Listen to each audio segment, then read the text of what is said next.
1962 সালে 5 সেপ্টেম্বর ওনার কিছু student ex student যারা ছিলেন তারা ওনার কাছে এলেন এবং এসে বললেন যে স্যার আপনার বার্থডে পালন করতেছে। তো এর উত্তরে রাধাকৃষ্ণজি বলেন যে এটা বেশি আমার পক্ষে আনন্দের আর গর্বের হবে যদি আমার এই বার্থডের দিনটা মানে পৃথিবীর বা আমাদের যত শিক্ষক শিক্ষিকা আছে সবার উদ্দেশ্যে যদি আমরা এই দিনটি পালন করি, মানে সবার একটা সম্মানের উদ্দেশ্যে এই দিনটাকে সঁপে দেওয়া, তাহলে আমি বেশি খুশি।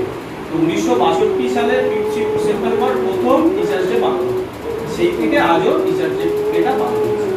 ঠিক আছে, এই কারণ। এবার এখানে একটা ছোট্ট ব্যাপার আছে, উনি যখন মহীশূর বিশ্ববিদ্যালয় বলে একটা বিশ্ববিদ্যালয় ছিল সেখানে উনি পড়াতেন।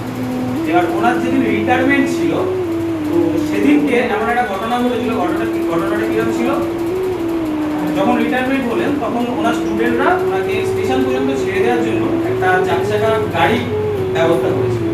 তো গাড়িটা পুরো ফুল দিয়ে সাজানো ছিল, কিন্তু এখানে মেন যেটা ব্যাপার ছিল গাড়িটা কোনো ড্রাইভার চালায় বা মানে কোনো যান্ত্রিক প্রসেসে মোটামুটি গাড়িটা চালানো হয়। গাড়িটা কিভাবে চলেছিল, গোটা ইউনিভার্সিটি বা কলেজের যে সমস্ত স্টুডেন্ট ছিল তারা ঠেলতে ঠেলতে নিয়ে গিয়েছিল স্টেশন, মানে ছাত্রদের কাছে তিনি এই জায়গাটাতেই ছিলেন, মানে এতটাই গিয়েছিলেন যে ছাত্ররা ভালোবেসে গাড়িটা ঠেলতে ঠেলতে রীতিমতো স্টেশন পর্যন্ত নিয়ে। এই ছিল টিচার্স ডের মেন উদ্দেশ্য, কেন আমাদের টিচার্সটা পালন। বোঝা গেল?